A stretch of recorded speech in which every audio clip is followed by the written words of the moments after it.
What up, everybody? This is your boy Dedrian from House of Rasslin, and this is my review for the January 28th PLE, yes, Premium Live Event, the Royal Rumble, yes, WWE's Royal Rumble, one of my all-time favorite pay-per-views that I enjoy, and tonight's Royal Rumble was, need I say, way better than last year's, but man, there was a lot of good stuff with this Royal Rumble, and now that Royal Rumble has concluded, now we're off to the road to WrestleMania. So this is going to be very, very interesting. But before I get into this review, like, share, comment, subscribe, hit the notification so that way you're notified when the House of Wrestling drops its latest content. Follow me, Dedrian180, on TikTok, Twitter, and Instagram. So first off, I do like how they structured this show.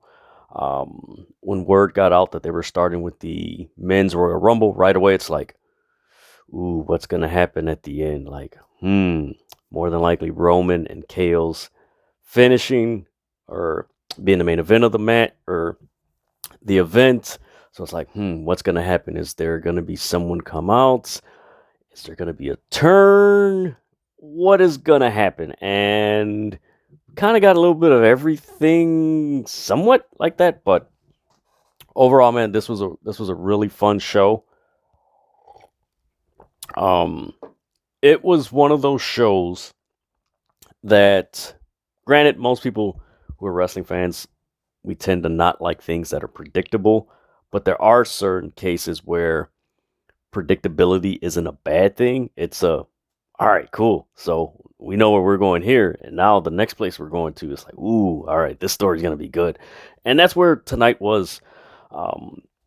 I enjoyed. I think the only thing that I really didn't care too much for was the Bray Wyatt LA Knight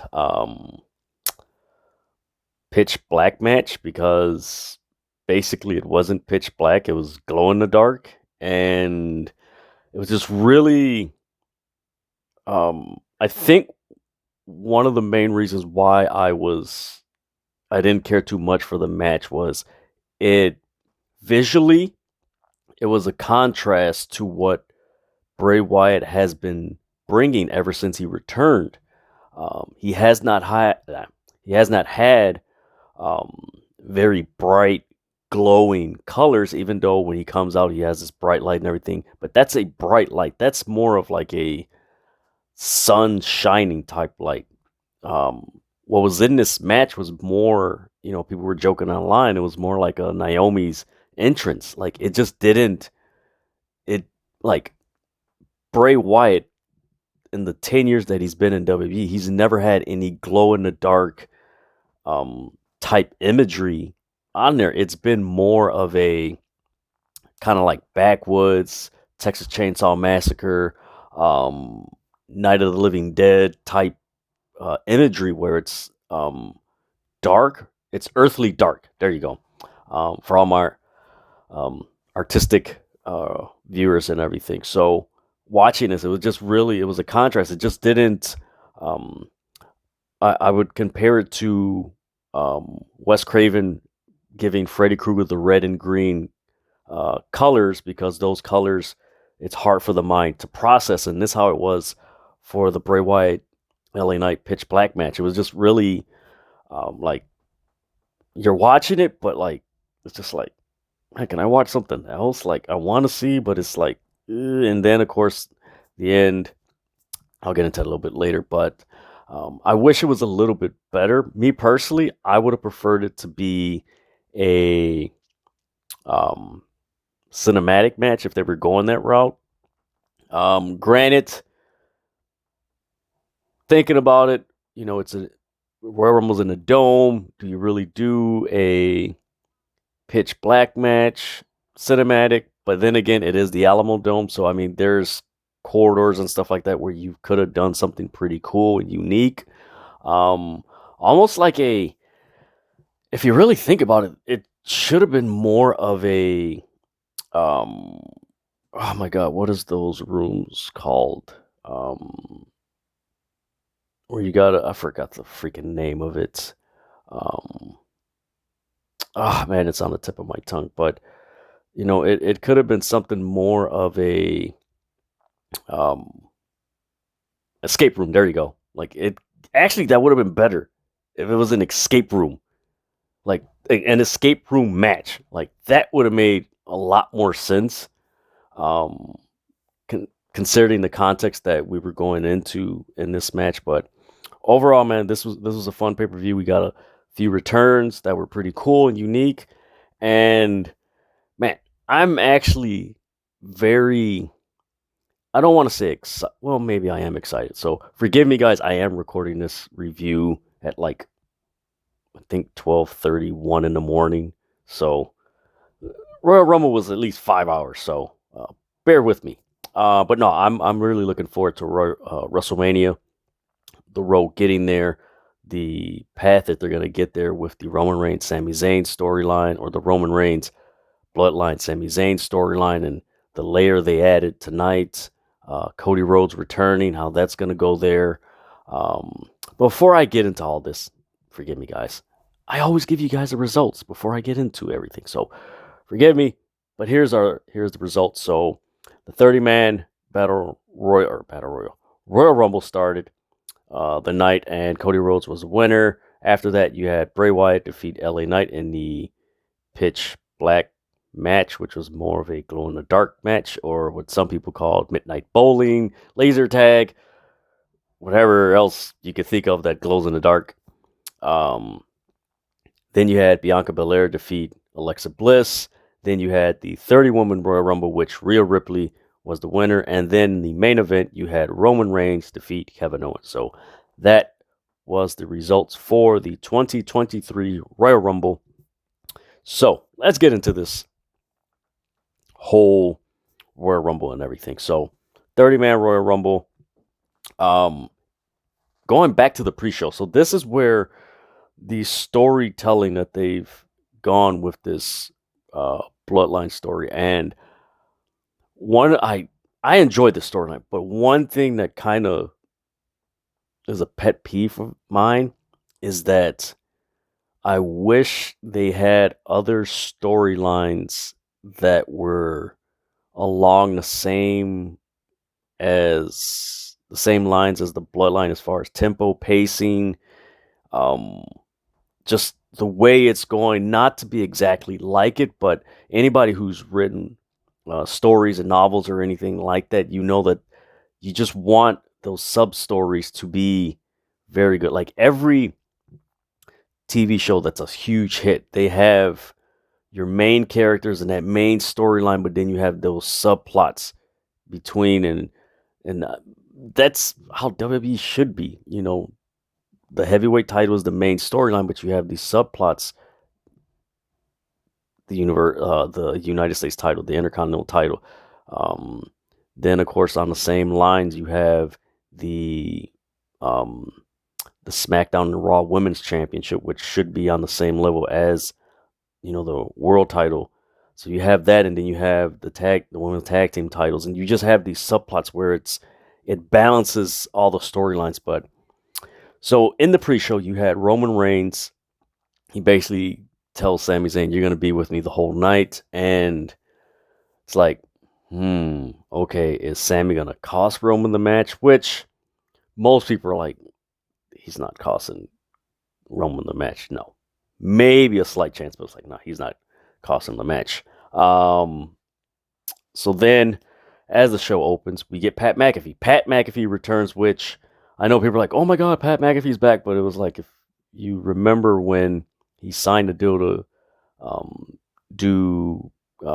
was it the pre-show for ESPN College Game Day, that college football is seasonal. So it's like the college football season just ended. So it's like he could easily come back, and then once college football starts, he goes, and then he comes back and everything, which is pretty cool. And I do think that, especially in WWE, a lot of their talent, because they're producing so much television 52 weeks out the year, that it would be cool if some of their characters and personalities take a seasonal break and then come back.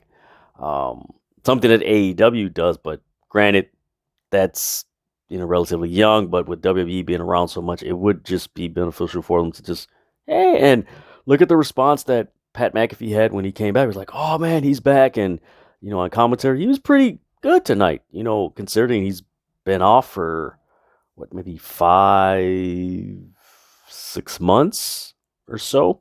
So it's like, oh man, it's cool. So he comes out. Um, so then we get into the 30-man Royal Rumble. So number 1 was Gunther, number 2 was Sheamus, number 3 was Miz, number 4 was Kofi. Johnny Gargano came out at 5. Xavier Woods was 6. Karen Cross was 7. Chad Gable was 8. Drew McIntyre came out at 9. Santos Escobar was 10. Angelo Dawkins was 11. Brock Lesnar was 12. And what was cool about when Brock Lesnar came out, him and Gunther had a face-off. So I'll get into what happened with Brock Lesnar after his entrance in the Royal Rumble, but it does look like we might. I don't know if we're going to get Gunther at WrestleMania, but I would not be surprised if we get Gunther and Brock Lesnar at SummerSlam. I do not be surprised, because I do believe SummerSlam is going to be in the stadium show. So, you want to sell those tickets? Put those two together. So Brock Lesnar and Gunther had a face-off, and then right after Lesnar came out, you had Bobby Lashley, and then Lashley, he speared Brock Lesnar, and then he wound up eliminating Brock Lesnar. And after that, Lesnar, he threw the still steps on the announce table. So we're getting that feud, which, honestly, man, if we get Brock Lesnar and Bobby Lashley at WrestleMania in LA, along with, more than likely, we're getting Rhea Ripley and Bianca Belair, we're possibly getting Cody Rhodes and Roman. We don't know what's going to happen with his second title. Trying to think of what else. We're possibly going to get Charlotte and I think Becky Lynch, maybe. So I mean, those four matches. So Cody, Roman, Rhea Ripley, Bianca Belair, Lashley, Lesnar, and Charlotte and Becky Lynch, and then quite possibly we could get the Usos versus Kevin Owens and Sami Zayn for the tag team titles. Which, those 5 matches alone, mind you, it's 2 nights. Like, that's some good stuff, and especially with WrestleMania being in LA, like, you're gonna move some tickets. Like, you're gonna move some tickets. So after Lashley, you had Baron Corbin, you had Seth Rollins, Otis came out at 16. You had Rey Mysterio, who his music hit at 17, but he didn't come out. And then right after, you had Dominic Mysterio, who came out with Rey Mysterio's mask. And it was funny because Michael Cole called him a piece of shit.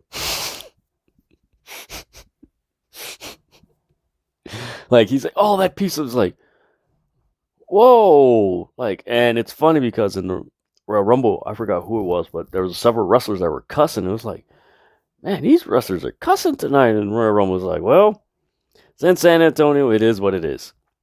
So you had that. Then at 19, you had Elias.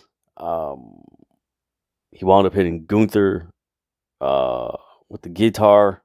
Then he wound up getting Claymored by Sheamus and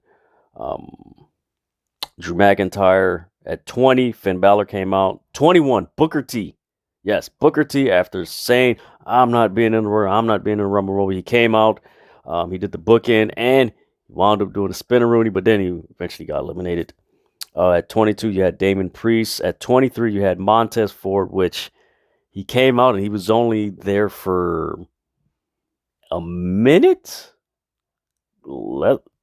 maybe a minute 30 or something, but he wasn't there that long, and he got eliminated, which was very surprising because it's like, man, he's had some solid matches on Raw, tag team wise, and you would think when he came out, it's like, oh man, he's gonna have a pretty dope performance. It's like, all right, this is gonna lead to something.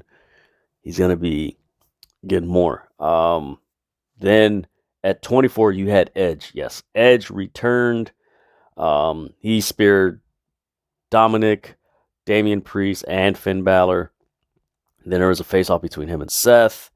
Eventually, he got eliminated by Finn Balor and Damian Priest. At 25, you had Austin Theory. At 26, you had Omos. Cool thing about that, him and Gunther had a face-off, and they were just chopping each other. At 27, you had Braun Strowman, so then you had this face-off between Strowman and Omos. At 28, you had Ricochet. At 29, you had Logan Paul, who made his return after he was injured at Crown Jewel back in November 5th. Yeah, November 5th of last year. And at 30, last but not least, the man, the myth, the legend, the American Nightmare, Cody Rhodes has returned. He looked good. I loved his attire and his gear and everything. What I liked about this Royal Rumble, one major thing I liked about this Royal Rumble was the end. So the final three were Cody, Seth, and Gunther. Seth wound up getting eliminated, so you had Gunther and actually no, you had four. Logan Paul, but he was outside and everything. But Logan Paul's the one who eliminated Seth, which now I'm starting to think, could we get Seth Rollins versus Logan Paul at WrestleMania? That is something that we could possibly get. So then, once he's eliminated Seth Rollins, Cody Rhodes did the Crossroads and he eliminated Logan Paul. And then you had Gunther and Cody Rhodes for, man, I want to say, not definite or not exact, I'm just estimate-wise, maybe 2 to 5 minutes.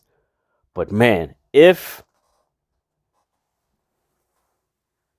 me phrase that, not if, but when Cody Rhodes gets the WWE Championship, I would like to see a feud between Cody Rhodes and Gunther. That 5 minutes in the Royal Rumble, it felt like a match. Like after a while, you forgot it was the Royal Rumble, and it just felt like a match. And I really enjoyed that. They had great chemistry.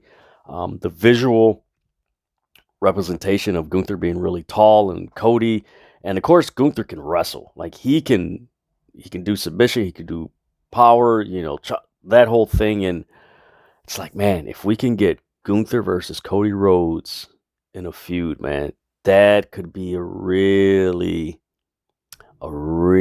good storyline. I can't remember when.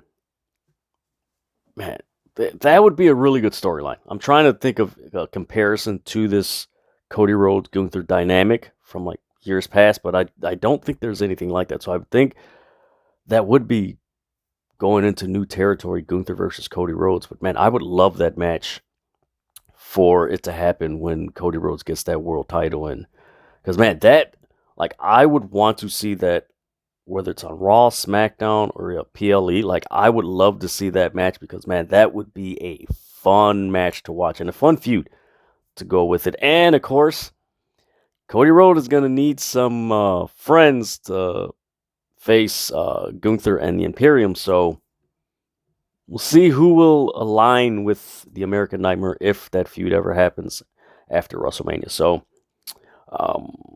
again, Cody Rhodes wound up winning the match, and we all knew he was going to win. So, again, this is good predictability, because it's like, all right, we know he's going to WrestleMania. So, all right, is he facing facing Roman for the Universal title? The WWE Championship is going to be both titles. What is it? So that's the major question going into WrestleMania. But I know he's walking out of WrestleMania with a world title. Like he is walking out as world champion. Like that's end of discussion. Like if you think otherwise, I don't think you're watching wrestling like very objectively or just paying attention, because like it's pretty obvious he's walking out as the WWE champion. Then after that, like I said, you had LA Knight and Bray Wyatt in the pitch black match, and man, like after Cody won, like there was so much enthusiasm, optimism, just excitement with this Royal Rumble, it's like, oh man, all right, cool. And then it's like you could just feel the vibe, whether it was um, you could see it in the arena, you can sense it on social media. Everyone's just tweeting, everyone's just enjoying, everyone's just having a good time. Mind you, it's Saturday night, Royal Rumble, and of course, some parts of the country here in the States, it's snow like outside in Chicago. It's just very bad weather. So it's like, you know what, man, it's cool, man. Just enjoy this. It's like, all right, cool. Man, but this pitch black match, man, this was very, um, this was not it for me. This, like I said earlier in this review, it felt like this visually, this was a complete contrast to what Bray Wyatt has always brought visually. A lot of his visual tones, colors, shapes, um, what's the other word I'm looking for? Just you could say vibe is more abstract, very earthy, very um, maybe macabre, you could say. And with the pitch black match, and like they had it started off with like some lasers, and then it got into neon lights, and it was just really, it was something that Bray Wyatt hasn't done. I don't know if it was a test that him or creative were trying, hey, let's try this out. But yeah, it just didn't go with what he's been bringing since he's returned. Like just the visual aspect, it just really, if there were hints of it before going into the match, it would, I think for me, it would have been a little bit more like, okay, I can get into this because he's been doing this with these, the glow in the dark paint, and he had color contacts that glowed in the dark, that whole thing. Like if he was doing that before going into this match, I would have been like, all right, I get it. Like, all right, he's been doing cool, but like this was just something that we have not seen Bray Wyatt do.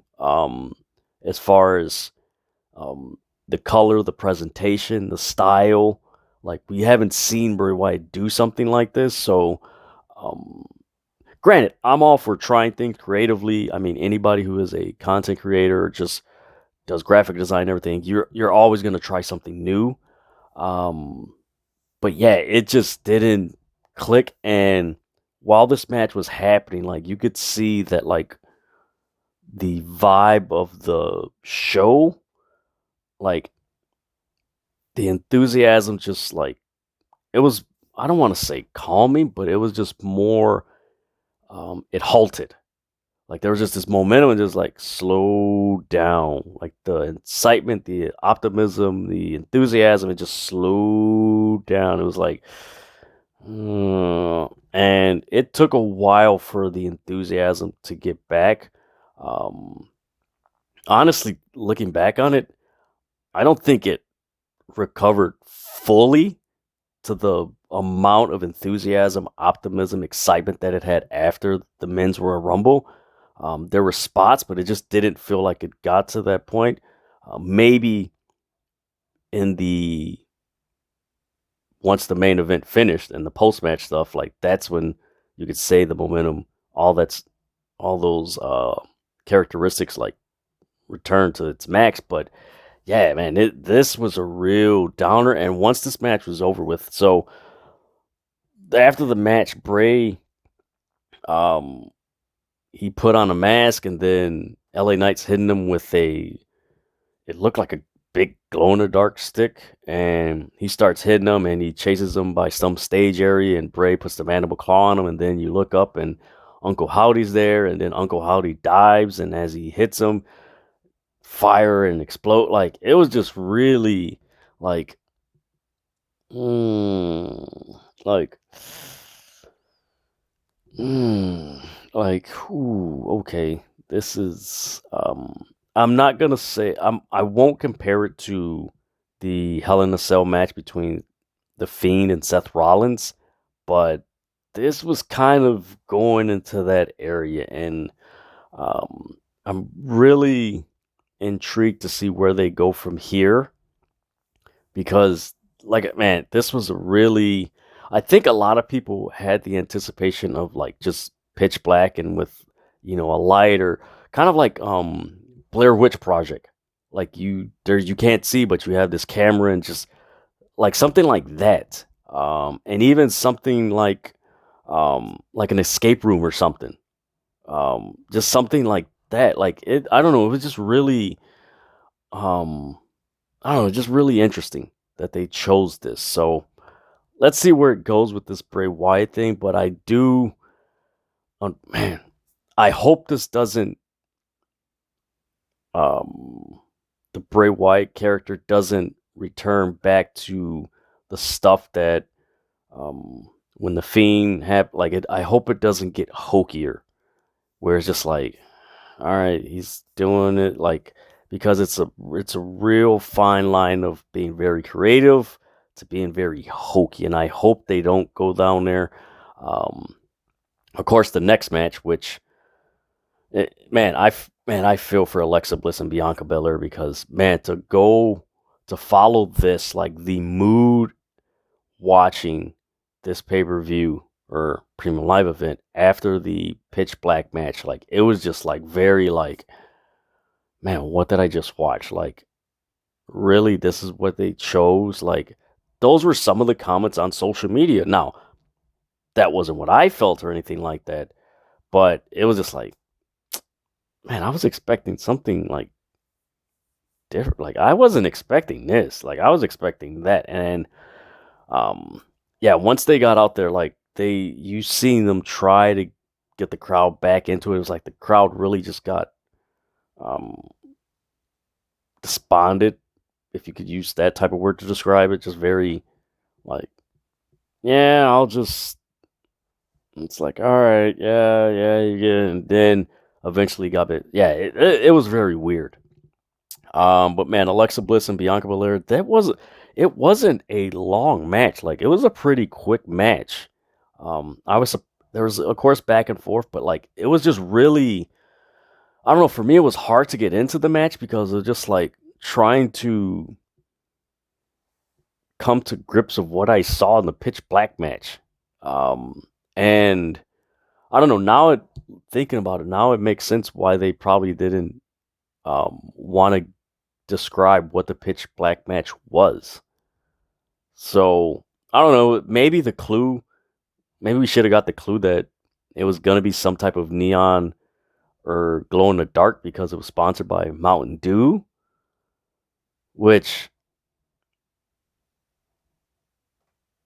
if it was sponsored by Mountain Dew, you should have just called it a glow in the dark match. Like, I don't know, man. It's that's a very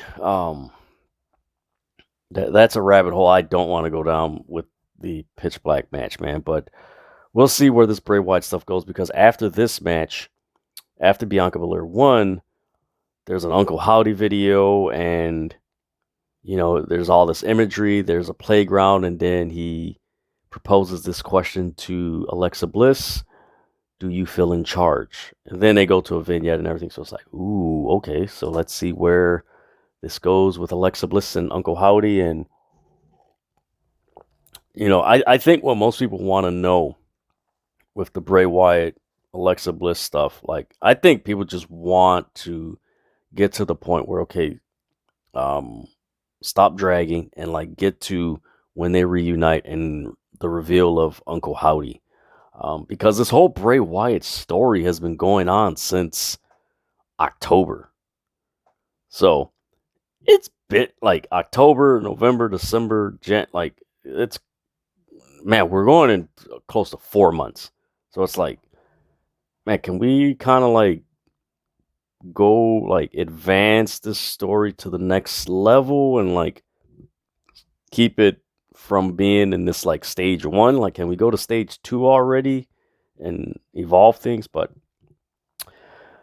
we shall see. So the 30-woman Royal Rumble match. So number one, you had Rhea Ripley. Number two, you had Liv Morgan, followed by Dana Brooke. You had Emma. You had Shayna Baszler, Bayley, B-Fab from Hit Row. At number 8, you had Roxanne from NXT. It was so, man, she she really stood out in this match. Most of the NXT women really stood out in this match, and I really enjoyed it. And it was really cool to see Roxanne Perez in the Royal Rumble because I remember, oh my goodness, was it 2020 or 2021? 2021, there you go, where she fought Miranda Alizé for the ROH Women's Championship before ROH was, um, went on a hiatus and Tony Khan bought it. Yeah, I think it was final. Oh man, what was it?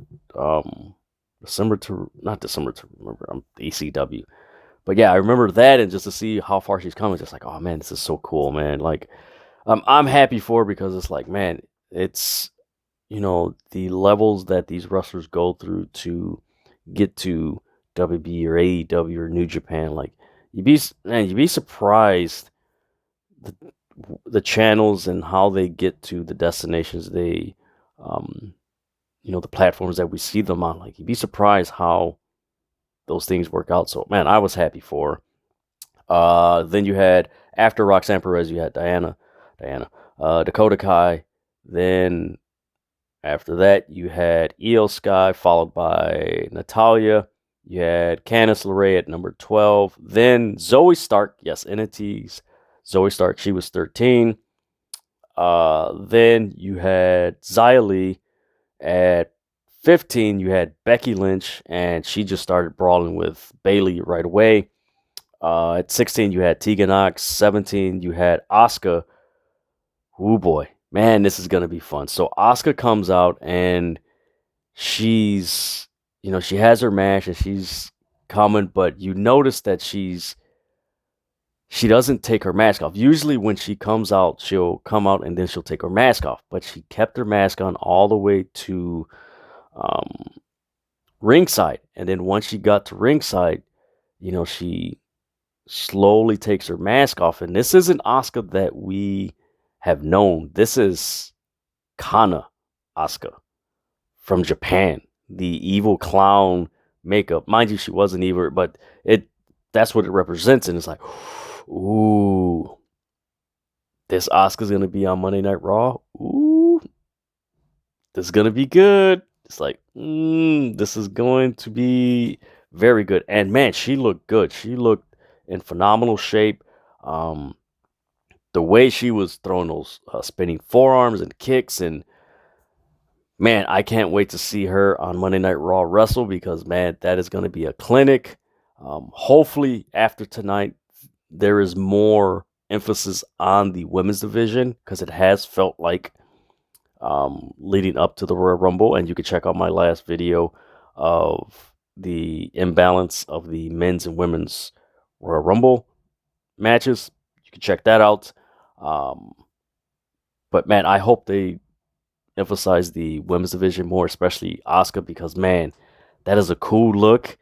It's captivating, and you want to see it. And the way she wrestles, like the way she wrestled in this match, she wrestled like a female version of the Great Muta. And it's just like, oh man, this is so artistic, man. So beautiful. Then you had, after her, you had Piper Niven. Yes, Piper Niven, not Dewdrop, Piper Niven. So she has her name back. That is so cool. That is really going to establish her as a force in the women's division. Because let's face it, when they gave her the name Dewdrop, like, you really, when WB presented Piper Niven as Dewdrop, you really didn't take her seriously. Like, you're just like, this is a goofy name. Like, and it's unfortunate, because when you give certain wrestlers goofy names, they're going to receive goofy. But Piper Niven, that's a serious name. So it's you have to take her serious. And man, she did her thing in this match, man. She really stood out. A lot of women, I could say, in this match, not necessarily in the men's match, but mostly in this women's Royal Rumble match, there's a lot of women that stood out where it's like, okay, we know who won, we know who are the champions, but ooh, this is going to be really good once we go heading into WrestleMania, and then after WrestleMania, where this goes, heading to next year's WrestleMania. At 19, you had Tamina. At 20, you had the returning Chelsea Green. Yes, Chelsea Green has returned to WWE, and she was only there for 5 seconds because she recorded the fastest elimination in, I believe, Royal Rumble history at 5 seconds. We shall see. At 21, you had Zelina Vega. At 22, you had Raquel Rodriguez. At 23, you had Mia Yim. At 24, you had Lacey Evans. At 25, you had Michelle McCool, who was sitting at ringside, and she took off her, I think her jacket or what have you. She jumped over the rail, and her and Tamina started brawling and everything. At 26, you had Indy Hartwell. Man, oh man. Indy Hartwell should be on the main roster. It is long overdue. She should be there. Maybe they put her with. Actually, it fits for her to be with Dexter Lumis, Johnny Gargano, and Candice LeRae. Like, they could bring back the way they desperately need it, because right now, Candice LeRae, Johnny Gargano, and even Dexter Lumis, like, their presentation is very vague. It hasn't regressed, but it hasn't progressed. It's just stale. And it's like, we were digging what they were doing in NXT. Like, can we get somewhere along those lines? At 27, you had Sonya Deville. At 28, you had Shotzi. At 29, you had Nikki Cross. And at 30, you had a returning Nia Jax. Yes, Nia Jax has returned to the WWE. That's going to be interesting. So, once she got in, Rhea Ripley executed the Riptide on Nia Jax, and it took 11 women to eliminate Nia Jax. That says something. Then the final 3, it was Asuka, Liv, Morgan, and Rhea Ripley. That whole sequence of how Rhea Ripley won was so cool. Man, that was so creative. So you had Liv Morgan trying to take out Rhea Ripley. Then you had all 3 women on the apron. Asuka wound up spraying mist in Liv Morgan's eyes, and then that allowed Rhea Ripley to knock Asuka over. And then as Liv Morgan was, Rhea Ripley was hanging on and everything, Liv Morgan's just blind, she can't see, so she's hitting her arm and everything. And then Rhea Ripley wound up taking her legs and just tossing Liv Morgan over. And so Rhea Ripley is headed to WrestleMania. Again, another predictable outcome for the Royal Rumble, but yet at the same time, it's a good prediction because, let's face it, out of all the women in this Royal Rumble, Rhea Ripley stands out. And it's not taking away anything from the women, but Rhea Ripley, she is a star. Honestly, she is the closest thing that we've had to China in possibly ever. Ever since China left the WWE, and unfortunately, her unfortunate passing a few years ago, Rhea Ripley has that presence like China had back in the day, where it's like, man, she's a force. And man, like, this is gonna be fun to see who Rhea Ripley faces. And honestly, with her winning, granted, at the press conference, I was watching a little bit of it, and okay, that's cool. They're,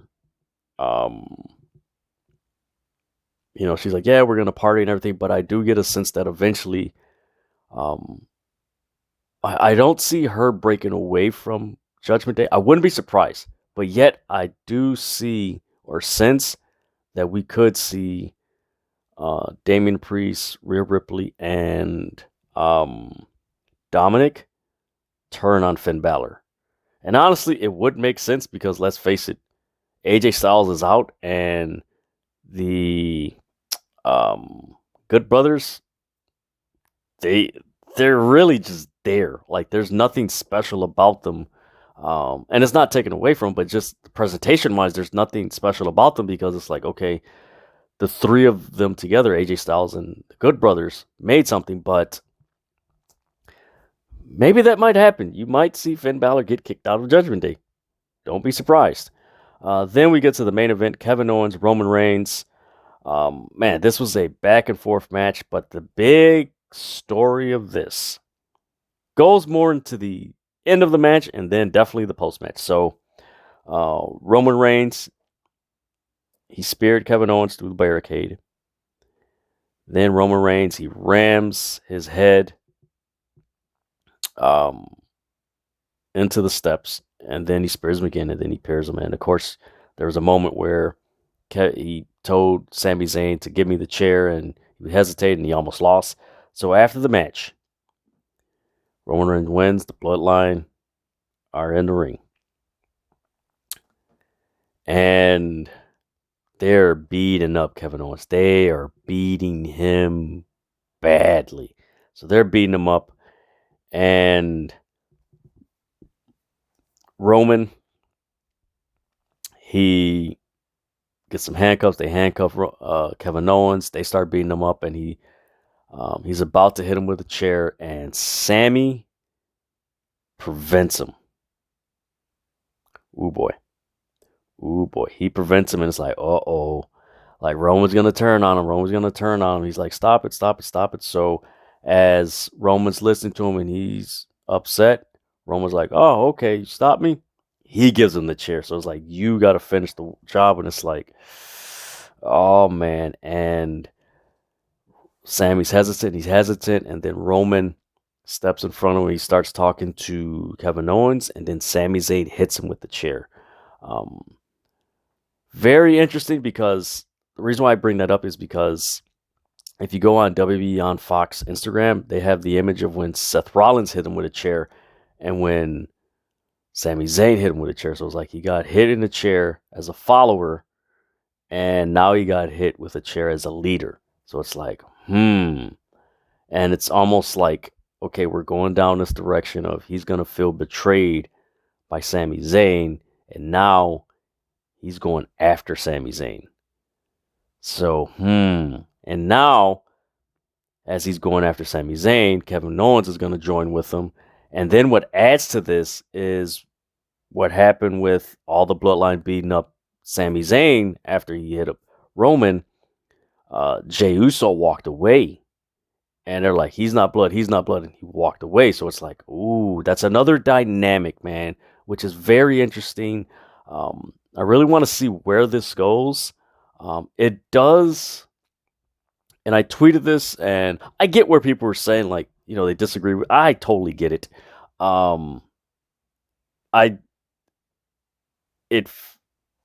They have to be careful with this.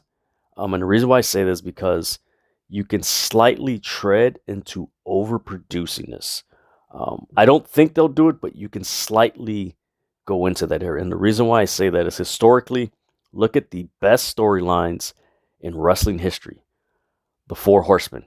Look how that went once it got to like 1988, and the whole Arn Anderson, Tully Blanchard left, and they transformed into the J-Tex Corporation or something. Hulkamania, how that evolved into Mega Powers, which that's a whole nother video, which I didn't care too much for.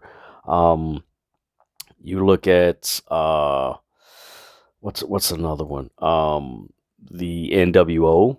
Look how that went. DX.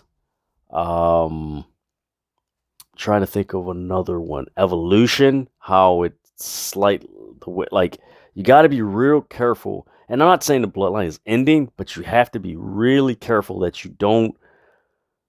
Because when you have something so good and you could slightly go in a direction that takes away from that overwhelming excitement and enthusiasm, and it could slightly take the air out of it. It's like, I don't think they're going to do that, but I'm really interested to see where this goes with Sami